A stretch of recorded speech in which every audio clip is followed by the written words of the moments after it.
Welcome to Failure Upcycled. This is Dr. Vicki Stieha. And this is Dr. Kimberly Henderson from Boise State University. In this podcast, we talk about the language of failure. We share strategies for talking about failure and even not talking about failure. So let me tell you what I listened to both of the stories that we had available.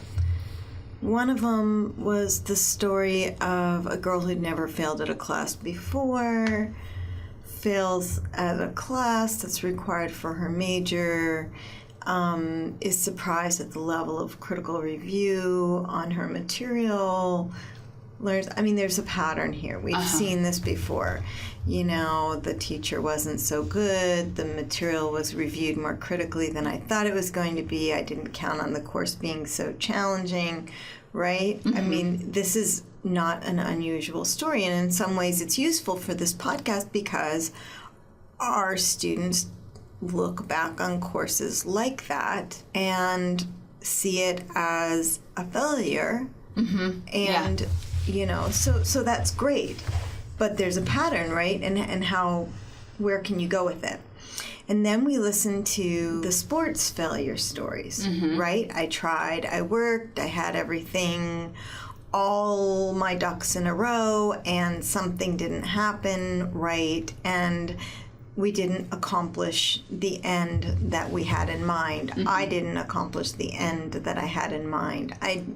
I didn't meet my goal. What I found interesting as I stepped back and thought about this story that Mario brings us is how do we choose to tell our stories after the fact?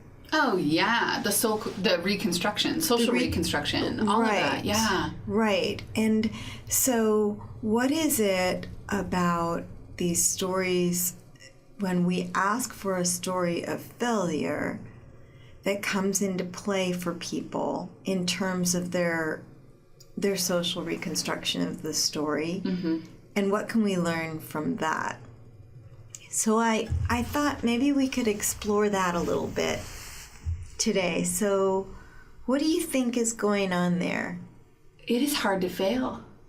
I think it's hard to fail and just put that out there and say, boy, I just really messed up. Yeah. And it's just, I failed, but it's that conditional failure. Yeah.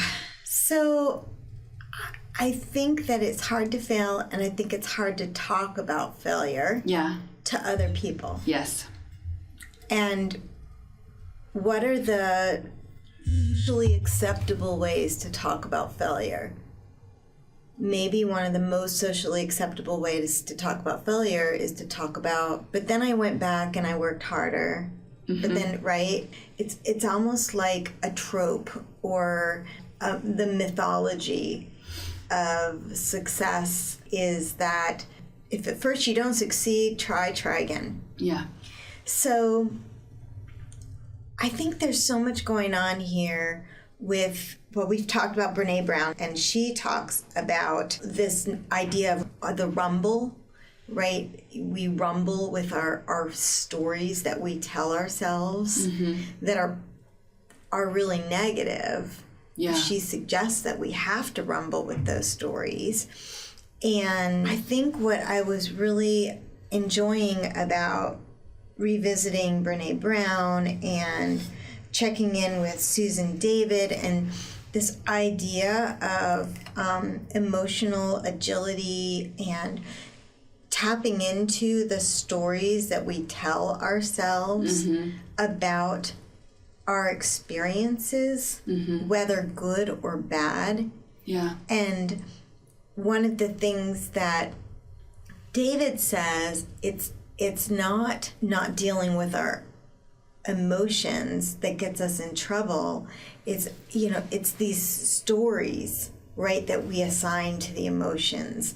It's the letting these experiences go by without saying, wait a second, what is that self-talk in my head? Yeah. So I have a question for you. Yes. How or where do you see this fitting with that growth mindset? Like, So Brene Brown talks about like the shame story, Mm-hmm. right? You go around and you share the things that you just really, and that shame is that I believe that people see me as being less than because of the following things. Right. That you share those things and it kind of takes some of the toxicity out of them. Right. And then you get to the point where you do what we were just talking about, where you're able to reframe it. This skill of reframing and growth minds. I mean, how do you see those two things coming together? Or do you? Growth mindset and reframing? Yeah. Obviously, I think that you need, maybe not obviously, I think you need to have what Dweck would call a growth mindset in order to reframe. Mm-hmm. Right? You need to be able to understand that there is nothing innately wrong or right that's necessarily explaining all of it. Uh-huh. Right? Yeah. That it's not our innate talent or our innate lack of talent or our innate intelligence or lack thereof that's important, but that it is an accurate, maybe optimistic retelling of what's going on, mm-hmm. that then empowers you as you move forward. I think whether it's Brene Brown or Davis or Dweck, I think all of these authors, all of these thinkers about mindset and about this narrative in our minds that has so much power over our perspective would tell us that we have to look at it. We have to see it for what it is, and we have to put it in the right place. We need to not allow it to have power over us, right? But to really address the story. I think you're right. I mean, it's an action-oriented process, right? I mean, you have to tell the story. Mm-hmm. And I think you have to tell it. Like, you can internalize it all you want, but there's something about crossing that threshold when you share it with somebody else. There was a scientific study that was looking at rumination, right? Thinking about things. Oh yeah, there's lots of stuff on that. But what it was looking at, it was looking at what happens when people ruminate, right? Just turn things over in their own head, versus what happens when they actually go through the cathartic experience of just sharing it, right? And physiologically, what they've been able to identify, like through cortisol levels and sort of stress on the endocrine system, immune functioning, all that stuff, is that when we have a burden, right, like a shame story or a failure or guilt or any kind of sort of emotional, psychological suffering, and we share that with somebody, mm-hmm. the physiological consequences are lessened. Yeah. But when we turn it over in our own head, it doesn't lessen. I think I remember this story. Right? Yeah, like this research. It's one of those things that where, the idiom, I think, is like, a sadness shared is halved. Happiness shared is doubled, because then other people can feel happy for you, but they don't assume responsibility for your own sadness, or your disappointment, or whatever. And so I think it's really important to distinguish between like the reframing that can happen within ourselves, right? And I think we can do that with low currency events, right? And do well with that, right? So when you talk about, you need to think about what happened. Like, you need to take a reflective moment and just see what that really was for you. But that some of those things reach the point where they need to be shared. Like you can't go over it, you can't go under it, you can't get around it, you just have to go through it. And sometimes you just can't do it alone. I totally agree. And I'm going to add one more thing to that. Okay. Because one of the tricky parts about the thing being shared is halved is it has to be shared in the right way with the right person. Yes. So there's this idea also of collective rumination.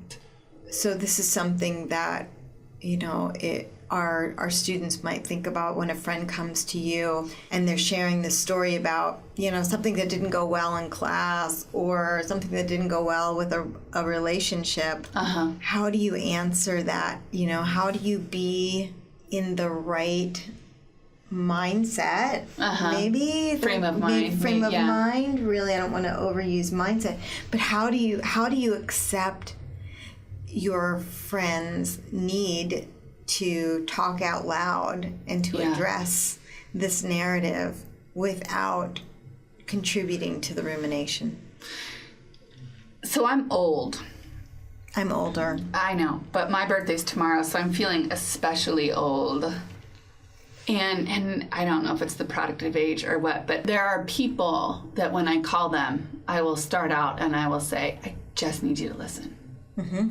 And then there are people that I call, and sometimes they're different people. Sometimes it's the same person, and they're really good about doing, different levels of commiseration. But then there are people that I call and I say, I have a problem. I need help finding a solution. Sometimes you call just because you want to, I was going to say kvetch. Yeah. You just want to complain. You just want to put it out there. You just want to just rah, and then you have those friends that you're like, damn right, let's go. I'm going to grab my torch and my pitchfork and we're going to go get them with you. You need that though. Careful of that these days. Oh, yeah. Yeah. There's a lot of torching and pitchforking. Not literal, but. No, nobody being literal. But we called it, one of the things my husband and I will talk about is being one another's echo mountain. Oh, this is too cute. Okay, please explain. This sounds like a children's book. Well, no, it's like, I just want to tell you this. I just want you to be hearing it and me to say it out loud and for it to echo back. So it's something in between ruminating myself and sharing it, because sometimes there's something that I know deep down inside, there's nothing that he can necessarily say to help me, to solve a problem. Yes. But I just want to say it out loud and get it outside of my head, where the echo will finally disperse. And having someone, even if they don't have the articulate solution or the training that's sometimes necessary to deal with some things that are really painful for us, especially failures. Yeah. To be able to just listen and absorb it. Mm-hmm. Yeah. That talking, though, it's really powerful. Hearing yourself. And when you said Echo Mountain, I first thought sort of hearing yourself, like it was something you would say, and then the person would reverberate it back to you.